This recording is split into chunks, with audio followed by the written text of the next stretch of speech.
Hey everybody, welcome back to Tim Travels. I'm your host Terry. So today is April 14th, 2025. It is the anniversary of a lot of kind of noteworthy things. Probably most important to a lot of people is that this is the day that Abraham Lincoln was shot at Ford's Theater in Washington, D.C. while watching a play. The Civil War had ended just a few days earlier with the Southern surrender at Appomattox. That was kind of like, I mean, there were still holdouts, but yeah, so he's shot by John Wilkes Booth at Ford's Theater in D.C. He dies the next day, and if you get a chance, if you haven't seen the movie The Conspirator, I would recommend that. It's about Lincoln's assassination, but it's really about Mary Surratt and her being tried as a conspirator in Lincoln's assassination, and also the attacks on other cabinet members like Secretary of State Seward. But yeah, it's a good movie. Kevin Kline's in it. Robin Wright, or Robin Wright Penn, I'm not sure which she is now. She plays the title character, or Mary Surratt. Anyway, also on this day, another sad death. No, not really. Bernie Madoff died in prison on this day. It's the birthday of a bunch of people you would probably know. Sarah Michelle Gellar, she was born in 1977. Pete Rose was born on this day, I think in 1941. Loretta Lynn, country music icon. Loretta Lynn was born on this day, and I can't remember what year. And then John Gielgud, who you may not recognize his name, but is famous British actor, been in a ton of things. Also, played in several Shakespeare productions on stage and everything. John Gielgud was born on this day in 1904.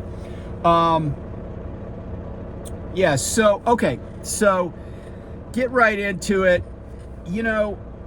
So as you may know, I talk to people at lots of trucking companies, but I talk to many people at Prime. I would say not a week goes by that I don't talk to several people that are currently at Prime.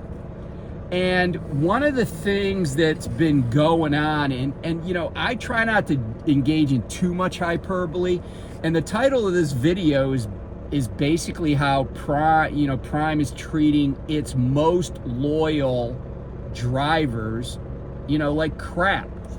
And what the impetus for this video is kind of this situation. So I was in a text thread, and in this text thread there are in this group text, I guess you'd say, and then there was a thread, you know what I mean. There's probably like a half a dozen Prime drivers, and one of them is an owner op. So he's buying his truck, and he needed just a minor repair. He basically needed a new windshield. So again, not a huge thing, right? And he goes to, and he tells the shop that he needs it, and he's coming in, he makes an appointment, all that mess. He tells his driver or fleet manager, and he gets to the terminal, and they're like, oh, well, we can't do anything for you because your fleet manager has not approved us to look at your truck.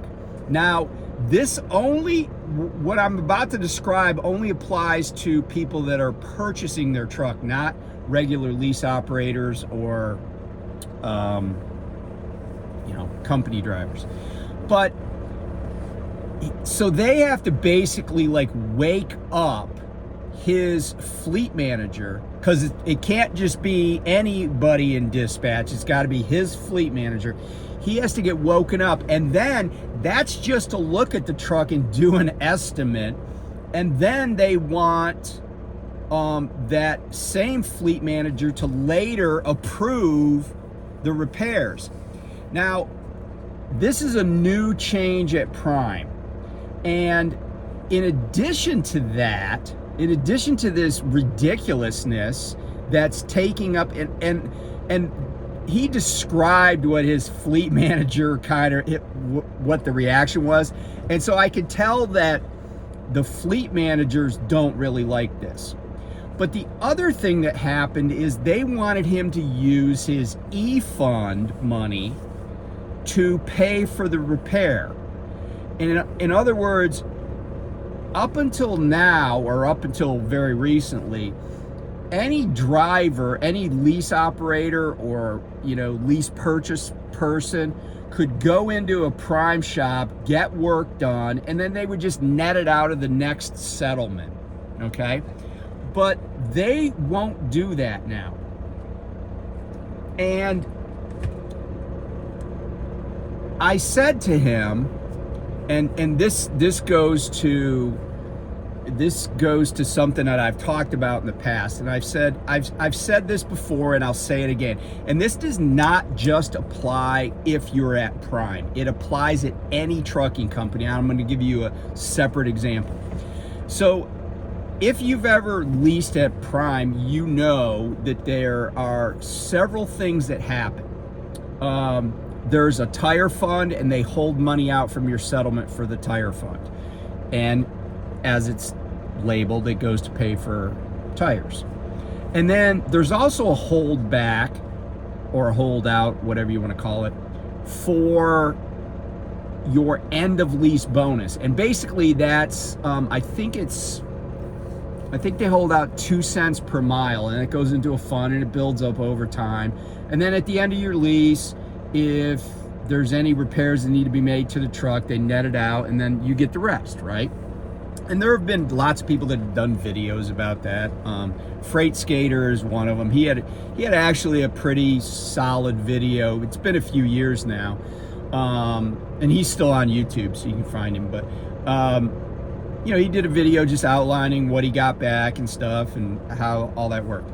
So, but in addition to that, there was always an option to hold out money for your e-fund.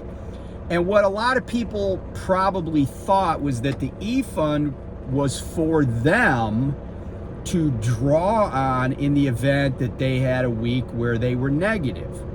But they could be like, oh, well, I just pay me $1,000 out of that e-fund.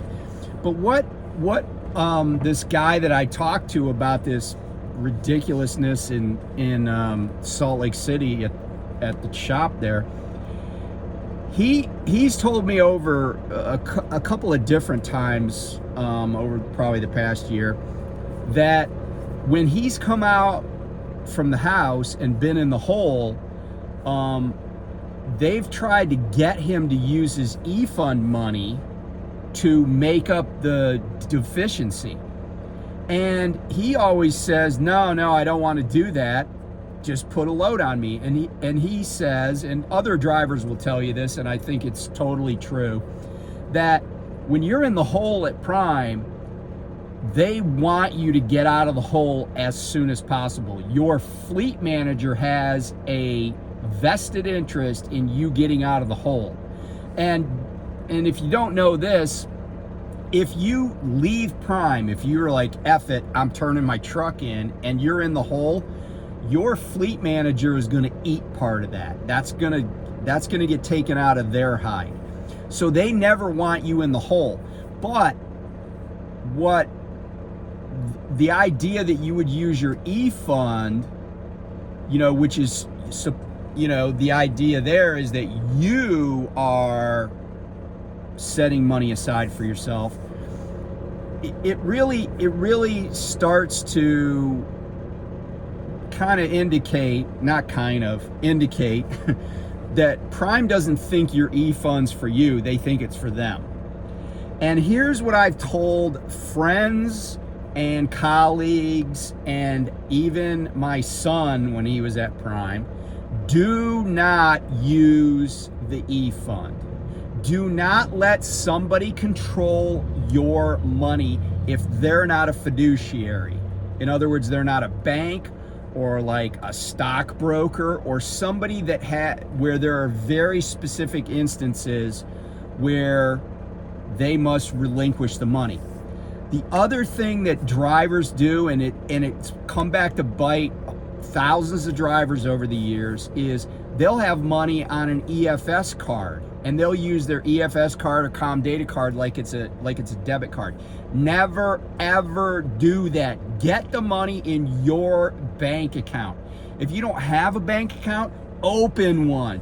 Do not because here's the thing, if your company goes bankrupt, and I said this to a close friend the other day who uses the e-fund, and I've said not to, and this person is very smart and they're a good driver, they're successful at this, but and this is almost like, I don't want to say it's legal advice because it's not, but as an attorney, I can tell you that people, if a company goes into bankruptcy, and I'm not saying Prime's going into bankruptcy, although I'm not saying they're not, because they have become incredibly money grubbing lately, and I think really what it is for the people that have their pictures on the website to make sure that they don't have a reduction in the money they take home. So they're just wringing everybody out as much as humanly possible. But getting back to, EFS or Comdata or the e-fund, right? If a company goes into bankruptcy and there's money on your Comdata card, you will not have access to it. You might get it at some point in the future. The same thing's true of the e-fund. If Prime went into bankruptcy today, every single dollar in e-fund would be tied up and the bankruptcy trustee would have control of it. And it would not be relinquished to you until you filed a claim with the bankruptcy court. But in any event, probably for several weeks.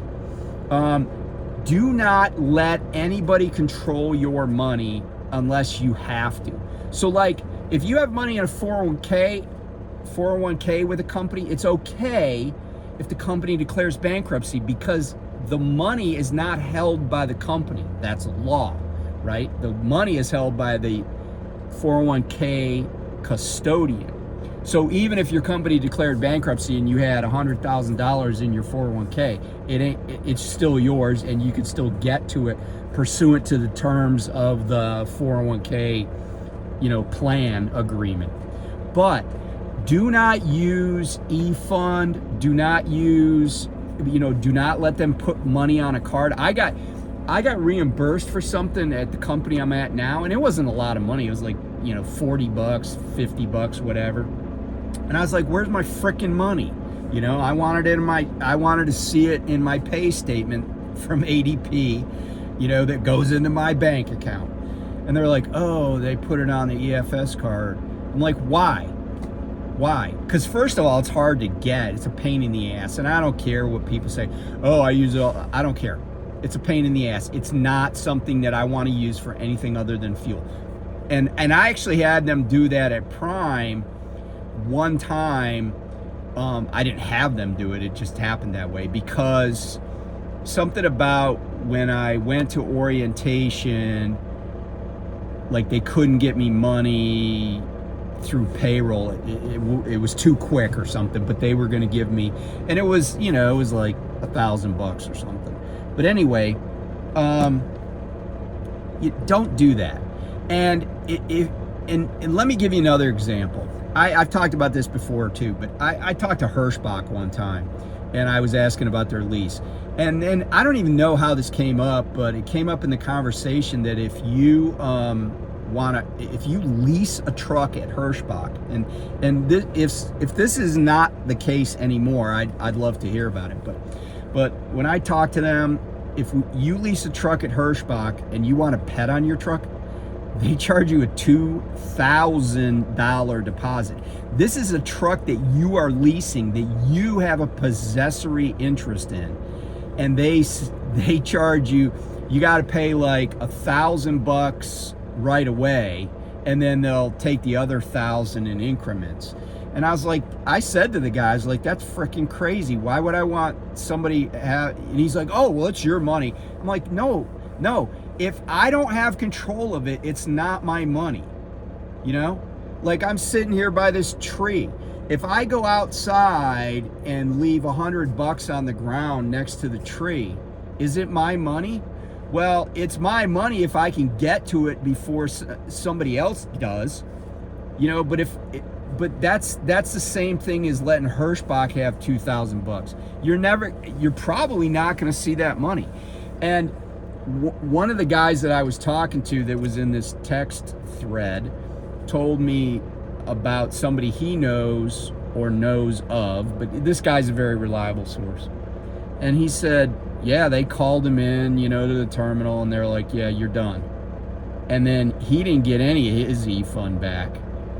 And you know, I've told the story about how when I left Prime, you know, they're like all butthurt. They're like, hey, Terry, you owe us money. And Terry was like, no, Terry doesn't, right? Maybe the company that you leased the truck to that had a contract with Prime owes you money, but Terry doesn't owe you money. And I've said it before, and I'm going to say it again. Never give a sucker an even break. Maybe W.C. Fields said that, but do not let anybody control your money or have possession of your money unless you absolutely have to, like the tire fund, like the lease completion bonus, right? Which you know you're going to forfeit. But I'm sure there's a lot of people that were at Prime that have forfeited what was in their e-fund, and they thought, oh, I'm leaving, I'll be able to get that money, and they didn't.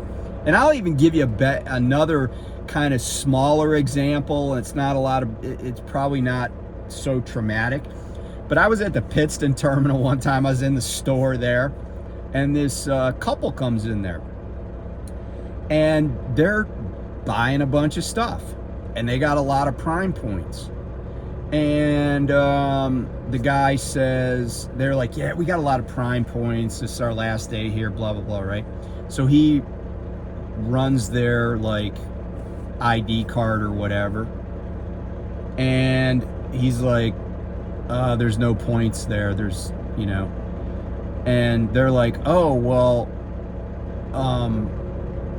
we just came from the office talking to our fleet manager and told him, you know, we were leaving and stuff. Well, between when they saw their fleet manager down the hall and them getting to the store, that guy turned off their card. And so then the clerk in the store is like, all right, who's your fleet man, or who was your fleet manager? He calls him, gets no answer. Guess what? And apparently they had like hundreds of dollars worth of Prime points. I mean, I've had Prime points in the past, but it was mostly because they gave them to me. Like I got, you know, some bonus or something. Do not count on those. You know, I always make a joke when I'm at Love's. They're like, oh, do you want to use your points? I'm like, no, I'm saving them in case I lose my job. But if you're leaving Prime or any other company where you got some kind of benefit that they control, you're probably not going to see it. Do not let anybody control what you have. And, you know, and this is, I don't know, you know, somebody said, you know, it just seems like Prime's like really desperate. And I'm like, look, these guys with their, you know, pink ties, and by the way, some of those guys are horrible dressers. I mean, I was in business. I mean, I could teach them a thing or two about dressing for success, but you know, those guys, they don't give a crap. They don't care if you're making 20% less than you did last year or 2 years ago or 3 years ago. All they care about is that they're not going to make 20% less. And if they got to make it harder on the people that are the most loyal to them, they will. And somebody was saying what the payments are on the lease, and I was thinking back to what my first lease payment was. So I started at Prime basically 4 years ago, this right now, and I left a year ago.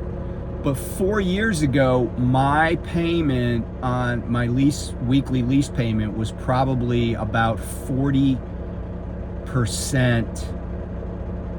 less than what people are paying now.